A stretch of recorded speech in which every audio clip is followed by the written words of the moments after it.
Hello there, I am Mr.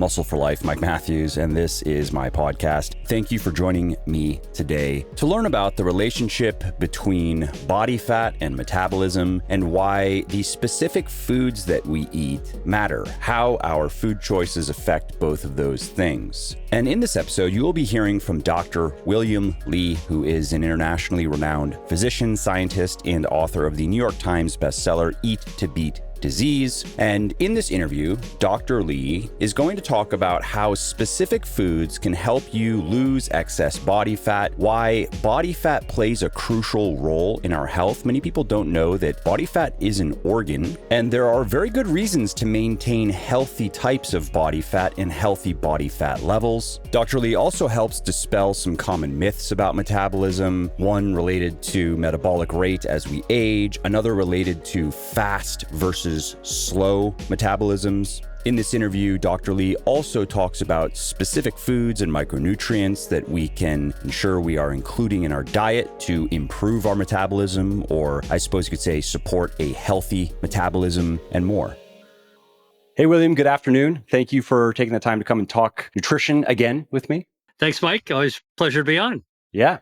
So you have a new book. And the first question I wanted to ask you, I like to ask this question just as a fellow writing person. Why this book? What made you want to write this book? And how does it differ from your first book or your previous book? Right. Well, a few years ago, I published a book called Eat to Beat Disease. And that was a book that was not about so much about food, but how your body responds to what we feed it. And from that point, knowing what can you feed it in order to be able to activate our body's health defenses. And that was published and did really, really well, became a New York Times bestseller. And my research, because I'm a scientist and a doctor, my research continued on to look at how our body's health defenses can work together to take us to the next level. And that next level of health has to do with metabolism, which is something that I thought I knew a lot about. But as I did more research, I realized how much we actually don't know yet about our metabolism, and then diving into it, discovering all these amazing new facts. There's a new science of the metabolism, and that's what I read about in my book, Eat to Beat Your Diet. That's my new book, and it's a trick title because although it has the word diet on the title, it's not a diet book. It's in fact an anti-diet book that teaches you how the new science of the metabolism shows us why we don't need to go on a diet at all, not only to improve body composition, but also to improve inner fitness, health, and longevity.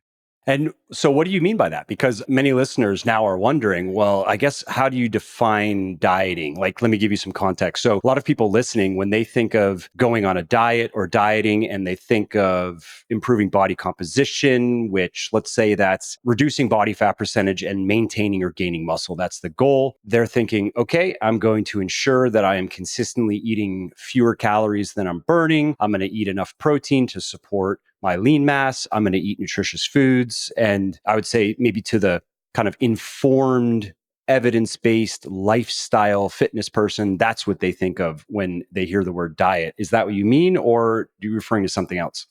What I'm referring to in my title, Eat to Beat Your Diet, is really the kind of dieting that most people actually go on, which are extreme diets, fad diets, trend diets, the things that you hear about or see that a celebrity endorses, and then everybody races towards it. I think the advantage of somebody who's a serious fitness person who reads the literature and wants to look at the science for body composition, it's much more informed. And I mean, broadly speaking, diet is really just the pattern of eating. And it could mean a lot of things to a lot of people. Everything you just said, which is to reduce excess body fat, maintain or improve muscle mass, those are sort of very, very critical goals that we want to aim for. And yes, we can use nutrition, exercise, and a whole host of other lifestyle factors in order to be able to attain that. In fact, eating food is only one dimension of that.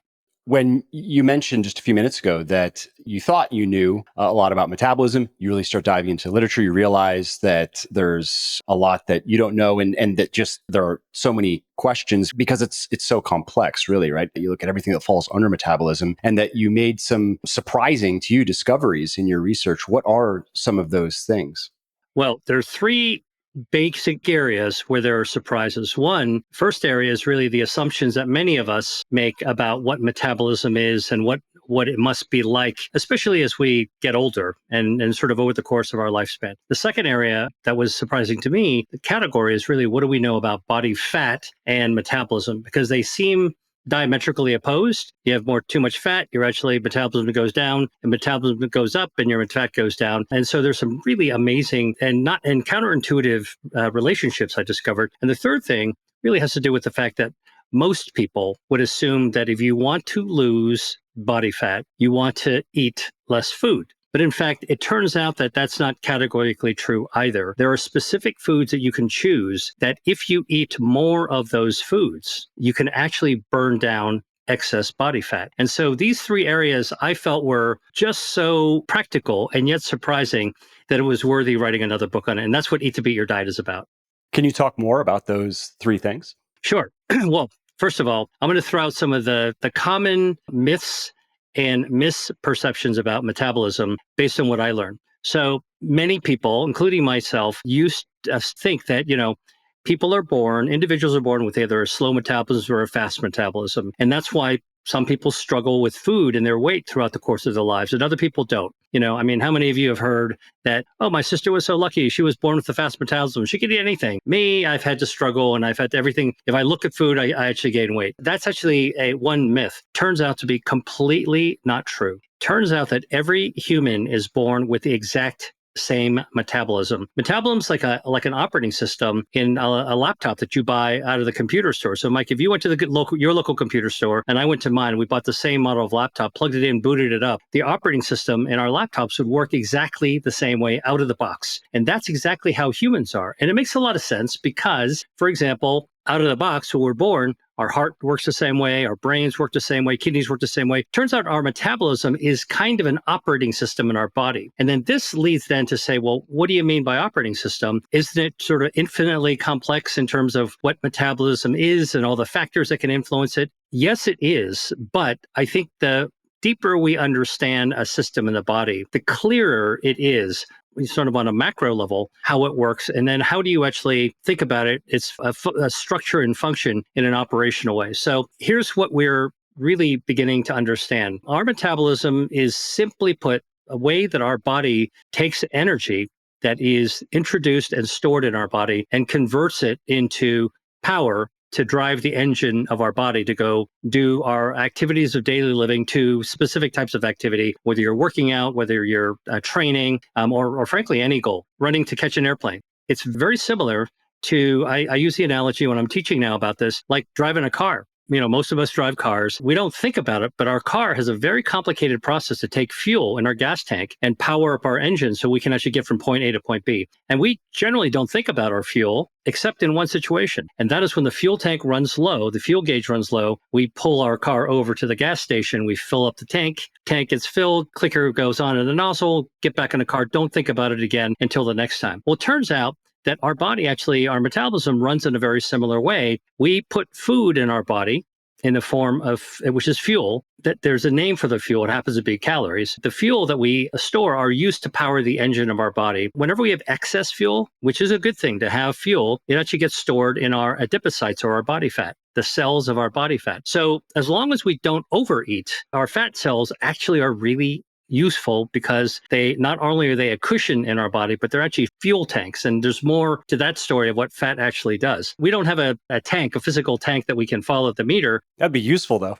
If somebody ever wants to invent a little device that that'd be like the next thing you download as an app or whatever. But if we actually had something that would actually show that our fuel tank was down, what do we actually do is we pull over, not to the filling station, but we pull over to the kitchen table, the refrigerator, the restaurant, pantry, in order to get something to eat. What's really interesting in a simplified way is when we put food in our mouth, our pancreas makes insulin. Insulin is the hormone in our body that allows us to take the energy from the food that we eat and put it into the gas tank. Use it as we need to, and then anything extra put into the gas tank. But here's the catch with metabolism. When our insulin is elevated, which means any time that we're eating and our insulin levels, the hormones elevated, our metabolism focuses on storing fuel. It focuses on storing, not burning fuel. It's kind of like when you fill up your car at a filling station, turn off your engine, fill up your tank. You're not burning the gas while you're filling up on it, right? So that's how our metabolism works.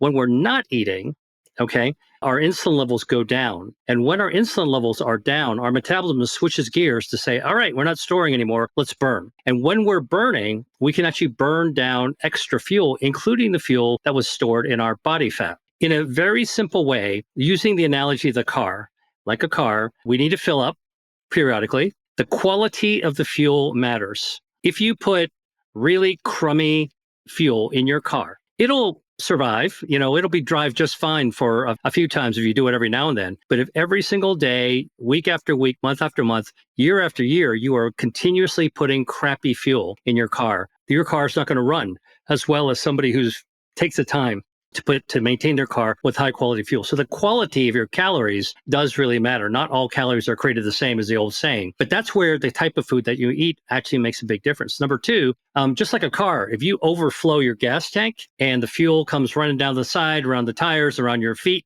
you got a problem at a gas station.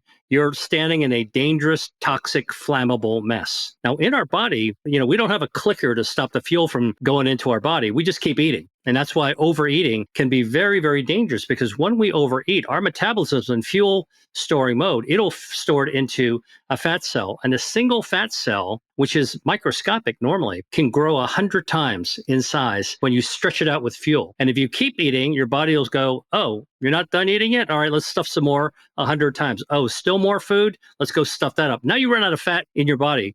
And like that, you've all the fat you already have. If you keep eating, your body will say, guess what? We have a trick here. We can use our stem cells to create more fat cells. And now let's go load it up again and again and again. So as we challenge our body with more fuel, okay, especially if it's poor quality fuel, not only do we store crappy fuel in our body, into our fat cells, but we actually have to grow more fat cells to accommodate it. Eventually, if you overeat, and I'm giving you the extremes here, eventually if you overeat, what will happen is that you'll run out of, frankly, the ability to create more fat. And now, just like in your car, the fat will actually leak out of the fat cells, out of the fuel tanks, get into your bloodstream, and it accumulates in your liver and it poisons your liver. And that's actually what we call non-alcoholic fatty liver disease, which is it's really an epidemic disease that's lifestyle driven. Now, people who are like really mindful of their body and trying to stay in shape and want to live a long time, I'm sort of in that category where, look, we're probably not going to go out of our way to overeat and do that all the time. But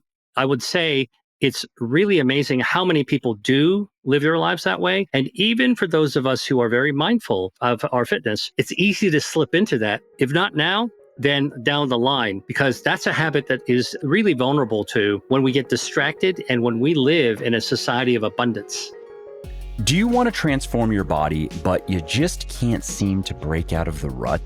Have you read books and articles, watched videos, listened to podcasts, but still just aren't sure exactly how to put all the pieces together for you? Or maybe you know what to do, but you're still struggling to stay motivated and on track and do the things that you know you should do.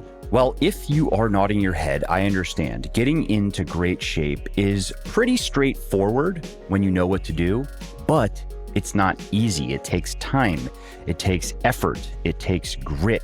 And that's why I created my VIP one-on-one coaching service. We take people by the hand and we give them everything they need to build their best body ever. We give them a custom diet plan, training plan, supplementation plan. If they want supplements, you don't have to take supplements. We coach them on how to do every exercise correctly. We give them emotional encouragement and support, accountability, and the rest of it. And we are pretty good at it too. We have worked with thousands of men and women of all ages and abilities and lifestyles and helped them build a body they can be proud of. And guess what? We can probably do the same for you. Our service is not for everyone, but if you want to find out if it's for you, if there's a fit, head over to buylegion.com/VIP. That's buylegion.com/VIP and book your free consultation call now. You mentioned that not all calories are the same. Could you talk more about that, specifically in the context of somebody who does a good job maintaining a healthy body composition. Doesn't necessarily have to be somebody trying to step on a stage in board shorts, but somebody who they're not having fat spill over out into their blood. They keep themselves in pretty good shape.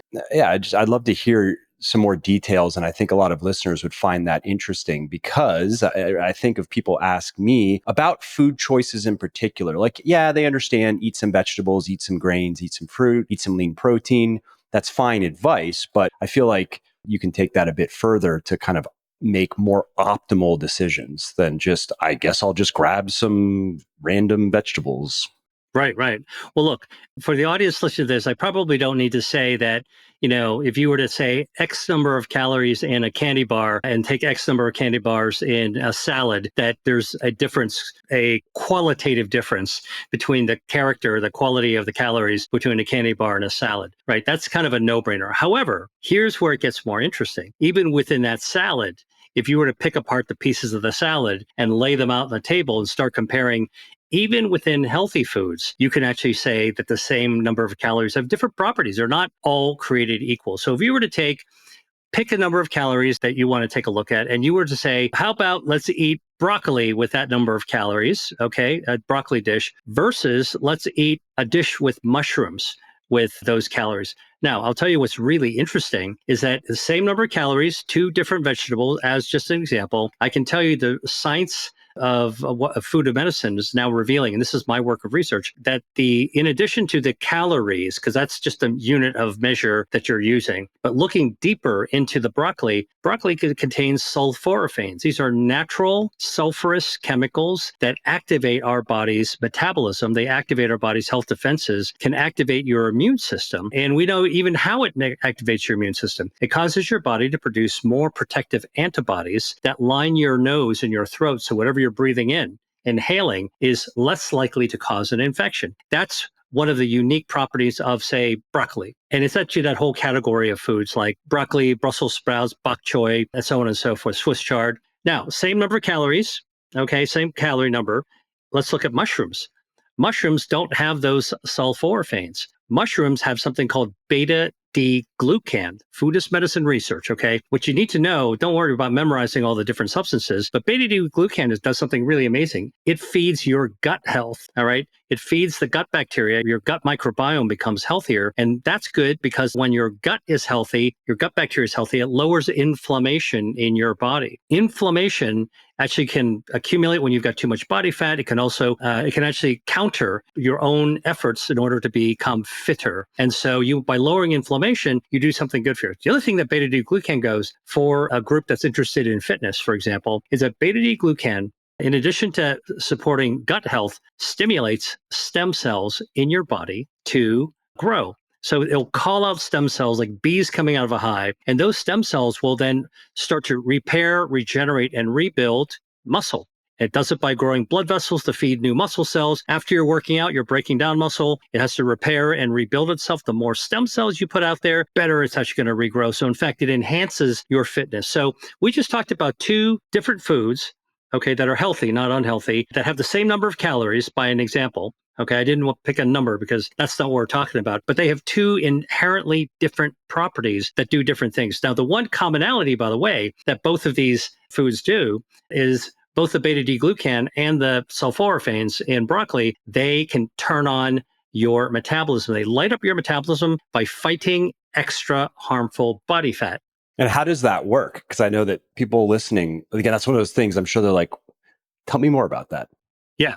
So, and this is, by the way, why I love being on your podcast, because your audience is sort of engaged listeners who really think about what they're hearing, like, okay, wait a minute, let's see how that makes sense. It doesn't matter if you have a large body size or a small body size. It doesn't matter if you are obese, overweight, or whether you're slender, lean. Okay. The fact of the matter is we all have body fat, and the body fat that we develop started when we were still in our mom's womb. So although many people kind of pay super attention to the body fat that they have as an adult, usually curse it if they're not happy with how they look. The reality is that body fat is one of the critical organs. And that's right. I said an organ of the human body that forms in the womb. So when your mom's egg met your dad's sperm and turned into a ball of cells that became the future you, all right? What happened is that blood vessels got laid down because every tissue, including your muscles, need blood flow, circulation. Nerves got laid down because they form the instructions for your organs later on and for your muscles to do what they're supposed to do. And the third tissue that gets laid down is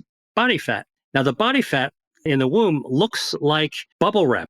Now, you know the bubble wrap that you use to wrap packages for your shipping, right? Delicate packages. Well, a sheet of bubble wraps. That my kids always want to grab and jump on for 3 hours straight. Exactly. Well, the bubble wrap, actually, imagine each of those little bubbles is actually a fat cell. And the reason that the bubble wrap it forms in a womb around blood vessels is because we just talked about this a little earlier. Fat cells are storage tanks for fuel. The fuel that you store into it comes from the blood. It's present in the blood. It's in the blood because when you eat food, the food that's absorbed, the energy, winds up in the bloodstream, has glucose and other nutrients, and then you store them right into the fuel tank. So it makes a lot of sense why fat cells are stored around blood vessels. The reason I bring this up is that a lot of people go, well, is it fat created around my thighs or my butt or my waistline? And no, actually fat's first created around your blood vessels. And a lot of people think that they think of body fat really only in negative terms. Like they don't understand some of the stuff that you're talking about here, that it's a vital organ. It's not something that you want to just exterminate down to the last ounce to look as good as you can on social media.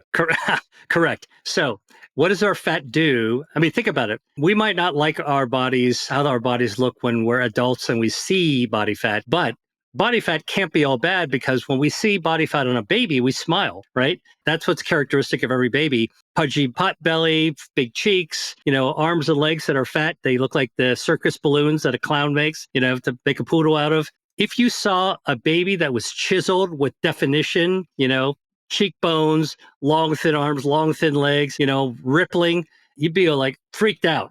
Like there's something wrong with that baby. And you'd be right. Okay. And so that's why I'm bringing this up because it liberates you to rethink the role of body fat is. So our body fat is a padding. It actually protects us from injury. So we didn't have body fat inside the tube of our body. If we tripped on the rug and fell down, our organs could burst. Not good. So it's padding. Our body fat also is a fuel tank, like we discussed earlier. You have to have some fuel tank. You don't want to have no fuel tanks. Third thing is our fat is an organ. It's an endocrine organ. It makes healthy hormones. In fact, it makes hormones critical for our metabolism. How many hormones are there? At least 15. What are some of the most important of those 15 hormones when it comes to metabolism? Well, I'll tell you 3 of them. One is leptin. Leptin is a hormone that some people call satiety hormone, but the reason I like to explain about leptin is that leptin isn't an on-off switch. It's not a toggle switch. Leptin is more like a volume control switch where it can get a little louder or a little softer. And when you actually turn the leptin switch down, actually you get more hungry. And when you turn the leptin switch up, louder, louder, louder, you actually get less hungry. And the reason that I call it a volume switch, a rheostat, kind of a little bit more, a little bit more, a little bit less, is that a lot of people think about leptin as on-off. On hungry, off hungry, not hungry. It doesn't work that way. But the reason that that's so important is that number one, leptin is made by our fat. In order to be hungry, to get that energy, to build muscle mass, you actually need good fat to make the right amount of leptin and have that leptin work in the right ways. Works in your brain. Number two, a second hormone is called adiponectin. Now, some of your listeners may already know what adiponectin is, but I bet a lot of people don't. And here's basically the surprising thing. If you came to see me in a doctor's office and I wanted to do some I suggested do some blood tests. And we take your blood tests. And in addition to all the usual things the doctor would measure, you say to me, hey, can we measure my hormones? And I say, yes, let's go send your blood off to the lab. And I check the box to say, measure every hormone in Mike's body. All right. The results would come back and we'd find adiponectin. And in fact, what we would find with adiponectin is that your adiponectin is 1,000 times higher in your bloodstream than any other hormone, higher than testosterone, higher than thyroid hormone, higher than cortisol, 1,000 times. What could be so important about a fat hormone that it's that high in somebody who's in good shape? Well, here's what the answer is.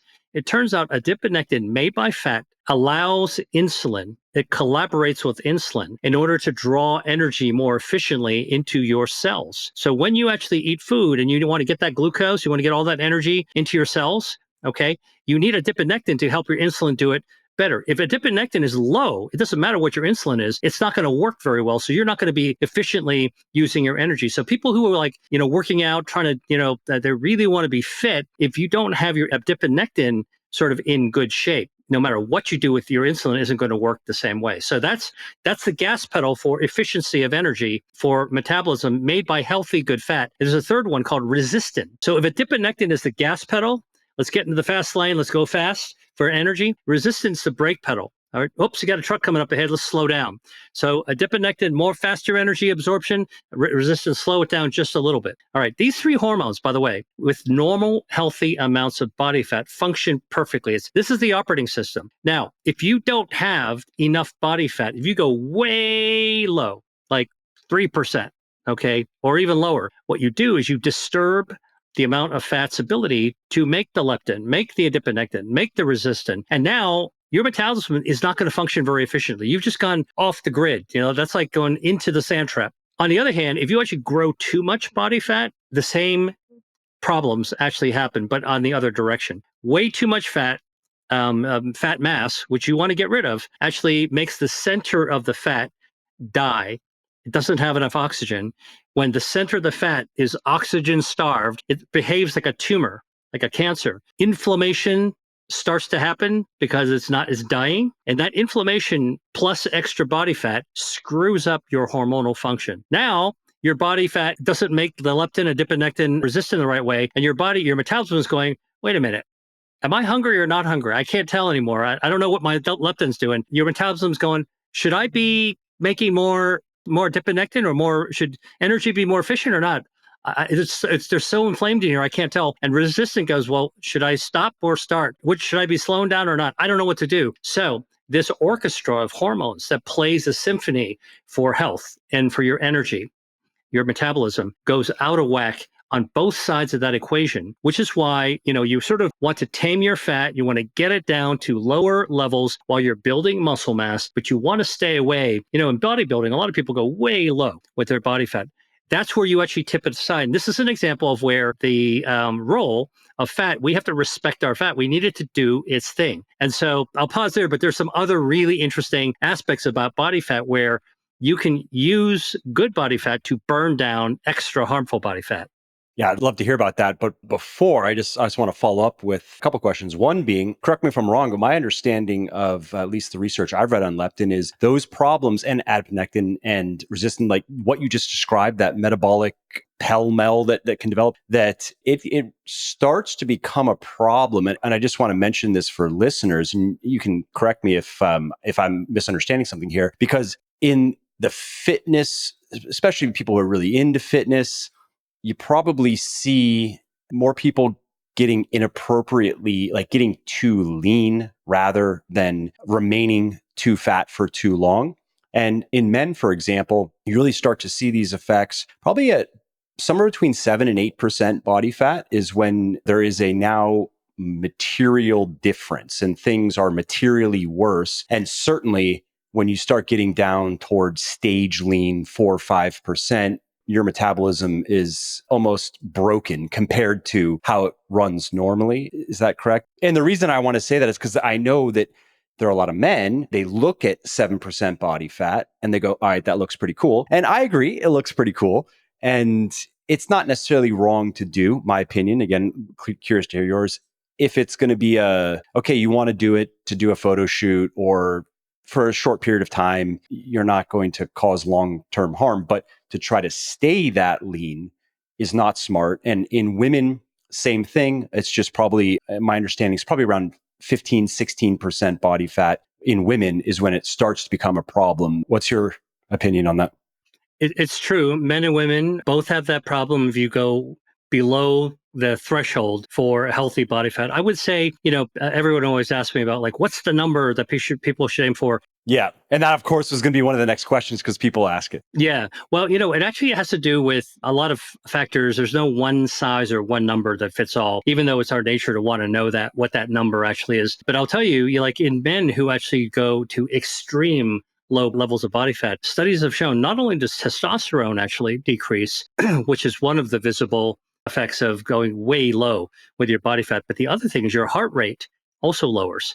it actually lowers your heart rate. And so overall, your stamina, your ability to actually do more work, stay into sort of functional fitness actually declines. In women, it actually also serious. I mean, these are sort of the cardinal signs. Like, how do you know something's wrong? Well, you can't get your heart rate up. Or how do you know what's wrong? In women, actually, they stop menstruating. Like that fundamental hormonal cycle. And if you stop menstruating, it means that your other organs are being affected too. Your uterus, your ovaries, your thyroid, your pituitary gland. And so when you start affecting those other hormones, there's usually a domino effect that can actually occur. I think I'm on your same wavelength here, which is that, we all get involved with activities, things that we enjoy where, I think it's like actually really natural and pretty cool that people can pursue a passion to a really high level. And if you're doing it to actually get on stage for a photo shoot, to kind of get to peak performance, look, that's fine, but it clearly isn't something you're going to be able to do for a long period of time. Let's move outside of the bodybuilding world and fitness ship for a second. Let's talk about piano. I used to play the piano. If you're going to actually play a concert with a symphony like I have, you're going to be practicing, like not an hour a day. You're going to be practicing 6 or 7 or 8 hours a day. That is intense. That can't be sustained. And frankly, that's not even good for you. And so the bottom line is that, when you talk about overall health, when you talk about longevity, when you talk about long-term fitness, what we want to do is to sort of get back into the range, want to have body fat. And for men and women, not only is it different between the genders, it's also different between ages, because what we might need to be able to sustain all those other functions of health is going to change as we kind of get older. And this actually brings me to, like how another big surprise about how metabolism actually changes during aging. So here's gigantic myth number 2. Like, all right, when you're an adolescent and you might first get interested in fitness, right? And so you start lifting or, working out, your parents almost always think because you eat a couple of dinners, you're bouncing off the wall with energy and you're growing tall and getting big, that your metabolism is actually going up. All right. Like that's what everybody assumes their teenagers' metabolism is skyrocketing. Wrong. It turns out that between the ages of 1 year old and 20 years old, metabolism is going down, down, down, down, down to adult levels. All right. How do we know this? We know this because there was a landmark human research study on metabolism that was published just 2 years ago. And this publication, so it's brand spanking new. It's like smoking hot research. This research changed everything that we know about human metabolism. Let me explain to you how it was done. So there's a guy named Herman Ponzer that came from Duke University. He worked with 90 colleagues, 90 researchers across 20 countries. They studied 6,000 people from 20 countries, different races, different foods, different ethnicities, different cultural habits, different holidays, different body types, all right, different genetics. And they lumped them all together and studied their metabolism and said, hey, I wonder what human metabolism really looks like when you look globally, all right? So here's one of the amazing things they did is they studied all 6,000 people in exactly the same way. How do they do it? They gave everybody a drink of water, okay, like this. And the water, which is H2O, right? H is hydrogen, O is oxygen. That's the breaking down the chemistry of water. H2, that's why I call it H2O. And what they did, the researchers did, they tweaked the hydrogen, they tweaked the oxygen, so that when you drank the water, your metabolism cranks on those atoms, the hydrogen and the oxygen, and they could measure your metabolism from the breath. They could measure your metabolism from blood tests from your blood. And they could also measure metabolism from your pee, how your body processed those atoms, the hydrogen and the oxygen. And here's what they found. Oh, by the way, one additional thing before I tell you what they found. The other remarkable thing about this 6,000 person study is they studied people that were ranging from 2 days old, newborns, all the way to 90 years old and everything in between. Largest human metabolism study that covered the entire human lifespan. What they found is this. When they just looked at the first results, they found metabolism was all over the map, just like you'd expect. Why do we bother doing that? Well, what they actually then did, because we live in the world of supercomputers and numbers crunching, they developed an algorithm that corrected every individual's metabolism for excess body fat. Remember, this is a real world study. This is people, like ordinary people, what they were able to do because they knew every individual's height and weight and other body composition facts. They were to subtract from metabolism the effect of excess body fat. And when they did that to 6,000 people, the results they found was like pulling the cloak off the statue of David to see what human metabolism, the beauty of human metabolism. They saw for the first time just 2 years ago what our operating system of our metabolism is like at different parts of our life. So remember, I told you we're all born with the exact same metabolism. That was established there. Then it turns out that all humans go through 4 phases of metabolism. Phase number 1 is from 0 to 1 year old. Your metabolism skyrockets like a rocket ship going up, up, up, up, 50% higher than what adult metabolisms are going to look like in the end. All right. Then from 1 to 20, we talked about this already, metabolism goes down, down, down, down, down to adult levels, even though you're eating 2 dinners and super active. And then here's the mic drop finding that people in your podcast probably won't have actually known about, which is that the third phase is from age 20 to age 60. Human metabolism is hardwired to be rock stable. It is flat as the horizon. It does not change.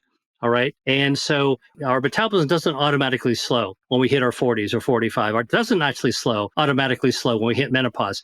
That's not what actually happens. What actually happens is that, so this is where people go, well, if I have a slow metabolism, I'm going to gain extra body fat and I'm going to gain weight. This research showed just the opposite. Metabolism is hardwired to be in a pattern, 4 phases. 4th phase is after 60 to 90. It decreases a little bit by about 17% by the time you're 90. But between the ages of 20 and 40, it's not that a slow metabolism causes you to gain extra body fat. It's actually that extra body fat slows down your operating system, slows down your metabolism. Completely the opposite of what we thought. Okay. Now, why is that important? It's because, and the fitness community will definitely know this, we can control our body fat. We can take steps to actually tame it, right size it, get it into a better position than we had before. So there's no more excuse to say, well, I'm middle age, and so therefore, never mind, it's all over. Yet people's body shape, weight do change between the ages of 20 and 60. And here's why. The reason that people change their body shape, body composition, body fat mass, and struggle with weight when they reach middle age is because life happens. When we're middle age, we suddenly have more concerns, more distractions, more worries. You got a relationship, you got a family, you got kids you're worried about, you got the economy, you've got world politics, you've got, pandemics, you got whatever. Okay. We're worried about something. And because we have all these distractions, it's harder to actually do the things that are very important that your operating system needs for you to do to get optimal levels of healthy body fat. We don't sleep as well when we're worried in middle age.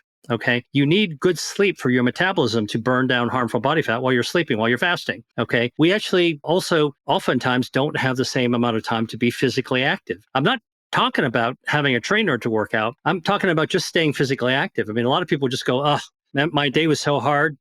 Forget about it. I'm just going to hang out. I got to rest. All right. Now you're actually taking away the physical activity, the calorie burn that we always think about. The other thing that winds up actually happening is that stress causes this release of low-grade chronic release of cortisol, all right, and norepinephrine. And then chronic stress actually interferes with our metabolism as well. All these things conspire to less healthy behaviors on eating, choosing poorer quality foods in terms of calories, eating more.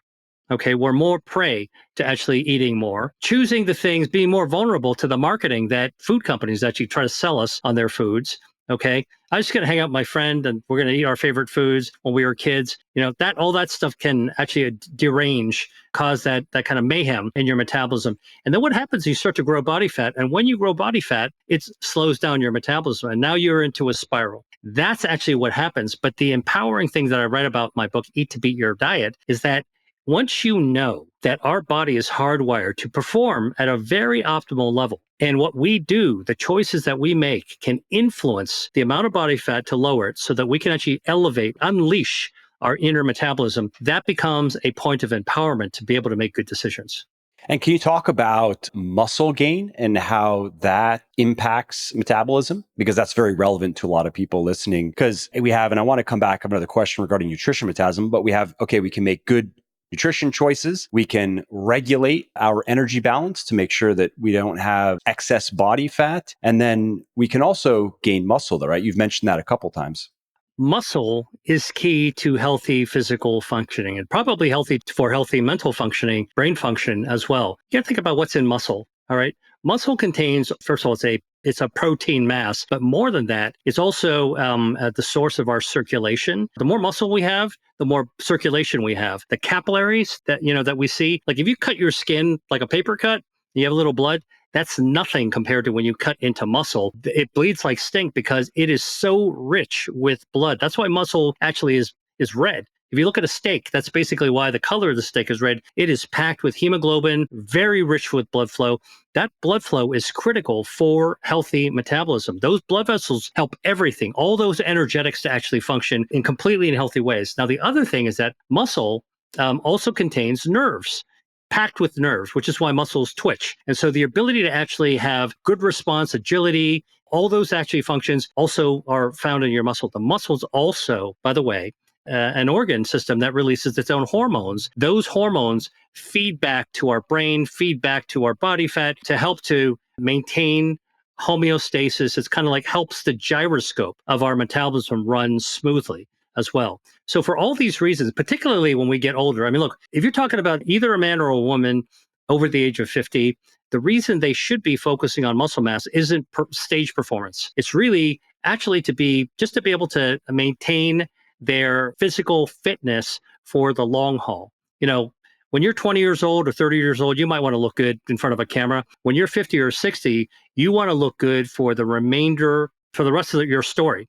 And looking good is part of it. I have no problem with vanity. That's cool. Except that the thing that people don't realize is that losing extra body fat, which has caused that mayhem in your metabolism, building and keeping strong muscle mass are absolutely critical. By the way, one additional thing about building muscle mass, a lot of people don't realize this, but when you're building muscle mass, remember we talked about the stem cells. Building muscle recruits stem cells. Where do your stem cells live? There are a lot of different places, but a lot of stem cells live in our bone marrow. When you actually are building muscle mass, you're calling out stem cells from your bone marrow, go into your bloodstream, and they home in to that muscle mass to keep it nice and vibrant, okay, and very active and full. Those same stem cells flood out and they are able to repair other organs in your body as well. So the signal from the muscle, this is part of the hormonal signal, causes stem cells to come out and it actually prompts your body to regenerate from the inside out. Not only grow the muscle and regenerate the muscle, but also regenerate other organs as well, which includes, as we get older, healing those organs. That's very cool. Strength training, it's like a whole body therapy in that regard. I want to pose another question to you. And this is something I've seen, as is an argument I've seen some people make. And it goes like this. It's, okay, so I maintain a healthy body composition. I do several hours of vigorous exercise every week. I train my muscles and I eat enough protein. Therefore, my nutritional choices just don't matter as much. The argument is, by staying active, maintaining a healthy body composition, eating enough protein, that's kind of the 20% that gives me 80% of, let's say, metabolic function, metabolic health. What are your thoughts on that? And if you disagree, I'm curious then what your thoughts are on how much somebody who is physically active, who does maintain a healthy body composition, who's doing a lot of things right, how much more can they get from their lifestyle in terms of general health, well-being, physical function, wherever you want to go with it, by paying more attention to nutrition, food choices, consistency, and so forth?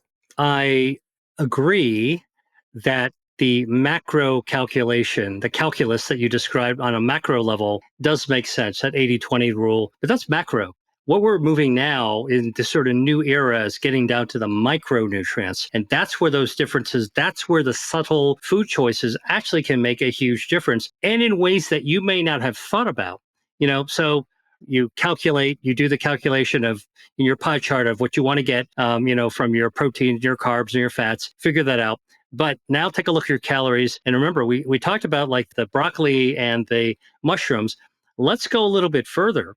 Same number of calories. Let's choose a tomato as opposed to a cucumber or something else. Or these days, as opposed to butter. I mean, I get a lot of people pushing back on just eating vegetables at all. They go, oh, vegetables, you don't need to eat those things. You just eat meat and you eat butter and you eat eggs.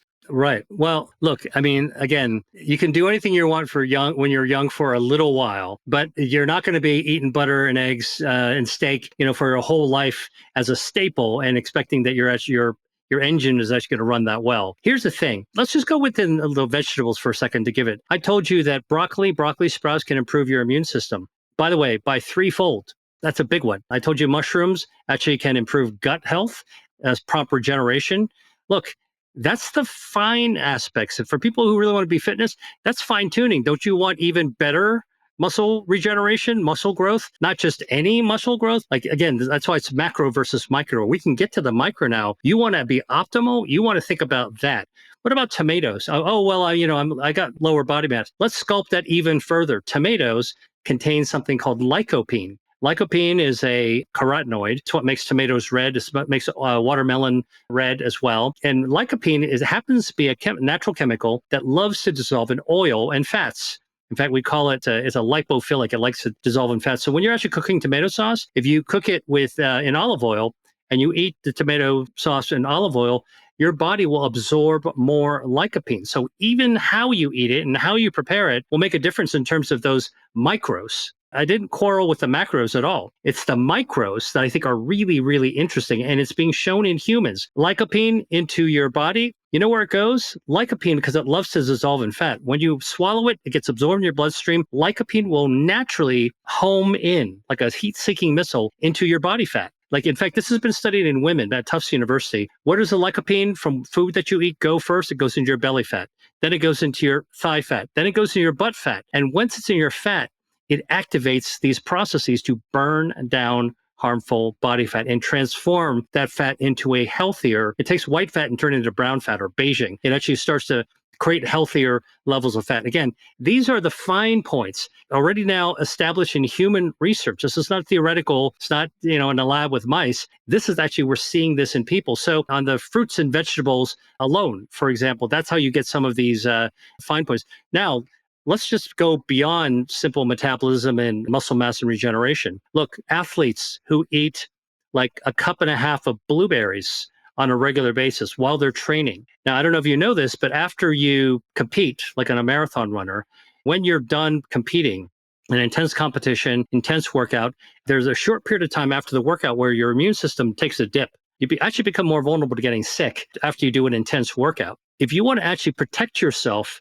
against that immune system dip, it's been shown in young athletes that if you have a cup and a half of blueberries a day, even for 3 weeks before your competition, you'll actually keep up your baseline of immune defense that will actually protect you against that dip at the end of performance. All right. Now you become less vulnerable. Now think about what that means maybe outside of performance, but as you get later in life, not only are you metabolically healthier, not only do you actually, are you able to lose more fat and keep up more muscle mass, but your immune system improves, your circulation improves. Some of these bioactives, the lycopene, the sulforaphanes, the beta-D-glucan, the anthocyanins present in blueberries, they actually protect you against cancer by cutting off the blood supply, extra blood vessels that might feed a microscopic cancer in your body. Although when you're young and fit, you don't think about it. Here's the statistic. 1 in 3 women, no matter how fit you are when you're younger, are going to develop cancer based on current statistics because of the dietary choices we make. Even people who eat, generally healthy. And 1 out of 2 men, 50% of us, that's either me or you, okay? That's Russian. That's the kind of Russian roulette we don't want to play, all right? Are going to develop, 1 out of 2 men are going to develop some form of cancer. Oh, wait a minute. I forgot to tell you. Lycopene is in tomatoes, and a research study of 35,000 men, middle age, found that those who eat 2 to 3 servings of cooked tomatoes per week, each serving being only a half a cup large, that's not very much tomato sauce. I'd want another one of those if I was eating it on pasta. That just that small amount, 2 to 3 servings of cooked tomatoes, a half a cup each serving, will decrease the risk of prostate cancer by 30% by cutting off the blood supply to your tumors. Now, all of a sudden, maybe you and I will be on the same side. You see what I'm saying? And so this is how the more refined food choices we make can actually make a difference. We're going from the macro, which, I don't have a problem with that macro algorithm, going into the micro. And that's where the differences are being made. That's where the new research is. That's where the exciting things are. So if you want to actually thrive sort of as you get older for longevity and long-term fitness, this is the direction, this is the reason to go into that direction. I totally agree. And this is one of the reasons why I have micromanaged my own diet to some degree, just to make sure that I'm eating certain foods that have special molecules that I wouldn't otherwise get if I weren't to eat those foods. And I'm sure you also agree with me in that I disagree with people who dismiss that and say, oh, well, I'll just take supplements that have at least the most important things that I've heard of, simply because there are cofactors and other things in food that we just don't even fully understand yet. And I do not equate getting nutrients from whole food with getting nutrients from pills and powders. As somebody who has a sports nutrition company, I think supplementation has a role, but I do not agree with that. And if I'm hearing you correctly, because I've seen people also, I think this is an incorrect way of looking at it, where they might take one benefit of eating one type of food and look at it just in a vacuum and say, well, that's not that exciting. It's not as cool as some of the things that you just shared. So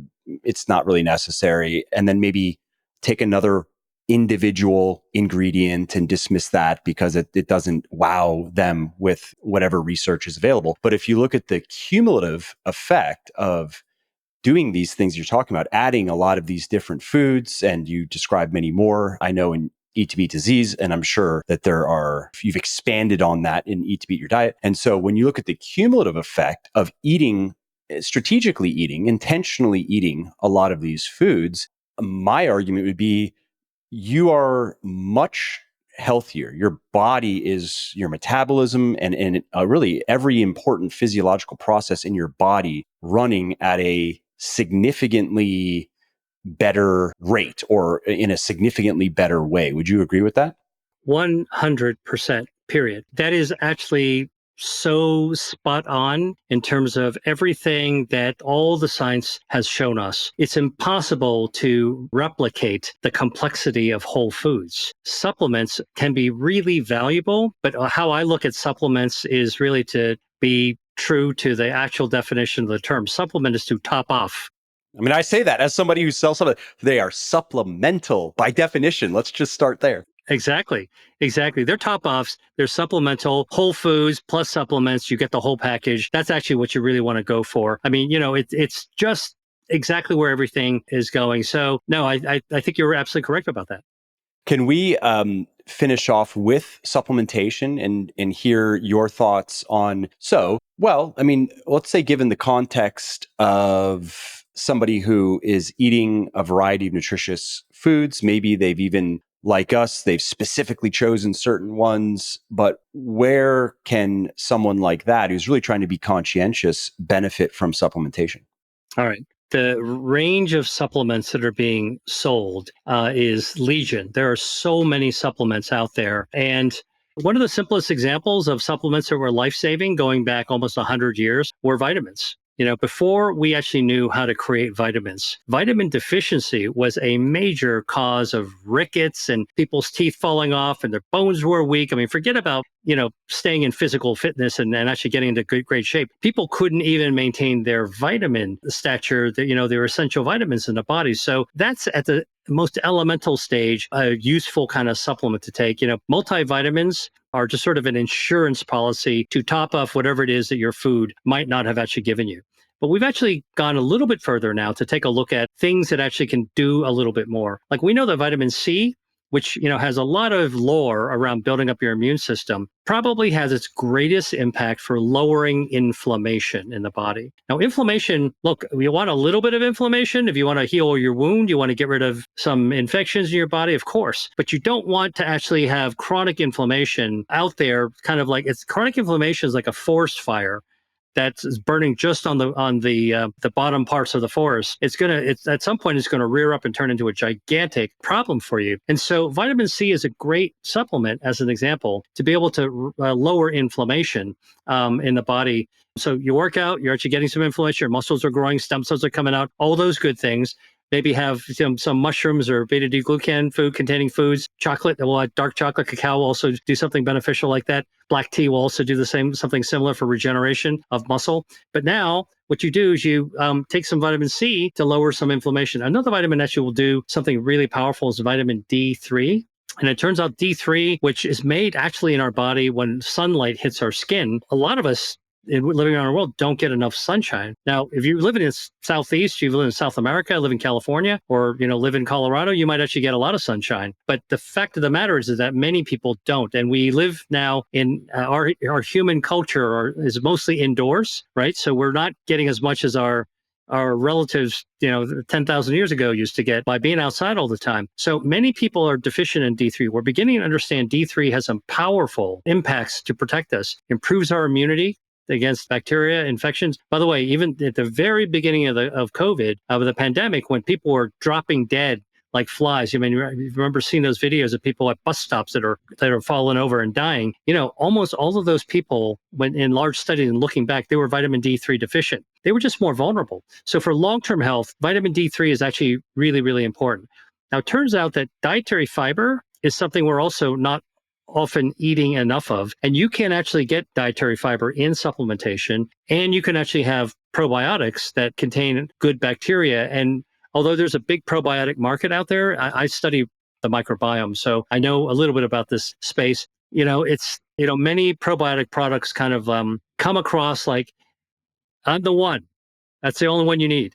And the reality is, it's got 39 trillion bacteria. We are at the beginning of this incredible exploration of the microbiome. I do think that we know certain bacteria or certain groups of bacteria are incredibly useful for lowering inflammation, building up strength, all kinds of aspects of health for probiotics, and including improving mood. I do think that there is actually a good role for probiotics as well, but as a complement to a regular healthy diet as well. So those are some of the things that I think of off the bat when you want to do supplementation. And yeah, if you want to get green tea polyphenols, but you absolutely hate green tea, you could try some of those things because green tea is shown to be actually really, really beneficial. So supplements are, I would say also you asked at the very beginning, we had this conversation about what's the definition of diet? Well, what's the definition of a supplement? Because if you dry up a whole food, crush it into a powder, and put it into a capsule, it's not whole anymore, but you've actually got everything in there. And that's different than weightlifters DNP or some other, DMAA or some of these other like really intense, hardcore types of dietary supplements that have been actually used in, for weightlifting, as an example. You mentioned that that's one of my contentions with greens supplements, which are very popular and which are often sold as a replacement for eating vegetables. Like that's often the pitch, basically. Like, oh, you don't like vegetables? Here, take a scoop or two of this. And that's the equivalent of 20 servings of greens and reds a day. I totally disagree with that. It's a well-intentioned idea. I feel like it's important to give credit to the people that come up with these ideas. Maybe you're just more charitable than I am. I'm too cynical. Maybe I've been in the industry for too long. Yeah, but look, you and I are on the same page. I'm with you on this. It doesn't substitute for eating a healthy meal because, by the way, the act of eating confers so much more benefit from eating whole foods, confers so much more benefits than, shucking down a bunch of powder or a drink. That's still supplementation. The one thing that our health loves is diversity of ingredients. And so what we want actually is to be able to have this stew of good things cooked together that taste really great. And if we practice eating the right way, we're eating foods that we enjoy, taste great, that are prepared in healthy ways, that we're eating together with other people. That's actually part of the human food tradition, is sharing meals, and not just at holidays, and taking the time to savor, which is code for saying not eating too fast. Not eating in front of the screen, scrolling. By yourself, right? In a corner someplace. But one of the things I write about Eat to Beat Your Diet, 150 foods supported by evidence that you can find in the grocery store and that you can actually prepare, and lots of choice, lots of diversity. But I actually have this concept that's actually called the Mediterranean way of eating, which is how I eat. It's sort of like the natural way I gravitate. But if you take a look at all these ingredients that I write about, they're all ingredients that are found in traditional Mediterranean or traditional Asian cuisines, culinary history. And people in those cultures get together, cook whole foods, lots of plant-based foods. They take their time to savor their food. And when they're eating together, they're not talking about their problems. I mean, think about it. Usually when we sit down in America to eat, even if we eat with somebody else, unless it's a holiday, what do? You're sitting there talking about your work. or bitching about something you can't get done, or something in the news that's like, ramping you up. And the reality is, if you go to Italy or you go to China or you go to Thailand, when families or friends sit down for their meals, they take their time to eat. They pause to reflect on, they're grateful for the food that they actually have. But when they have a conversation, what they talk about their food. This is how my mom used to make it. No, this is how my mom used to make it. And so, it's one of these things that makes us more human. And I think the further and further we get away from being in touch with our foods, ironically, we're also getting away from being in touch with our bodies. So all these people that sort of try to engineer like these very extreme ways of being healthy and fit, what we're beginning to realize from our research is that it actually takes us away from our humanity, but it also takes us away from like the wholeness of being able to be fit with the foods that we eat. I love it. Great message. I think that we can wrap up on that. I've kept you a little bit longer than normal, so I hope that I haven't spilled over into something else, but I really appreciate the extra time. This was very informative. I enjoyed it just as I enjoyed our first talk. And so again, the book is Eat to Beat Your Diet. Is there anything else? Why don't we tell people where they can find you online if there's anything else you want them to know about?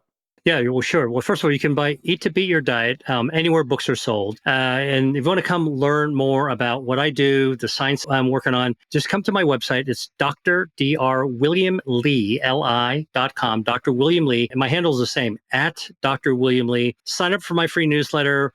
Check me out on my social, Instagram, TikTok. I'm putting as much information out as I can. That's part of my mission, is to get information out that people can use. So look forward to seeing people. But I also do master classes that are free. I also teach online courses for people who want to do a deep dive along with me to kind of like just change their life using the kind of information that can be transformative. I love it. Well, thanks again, William, and I look forward to the next discussion. Thanks, Mike.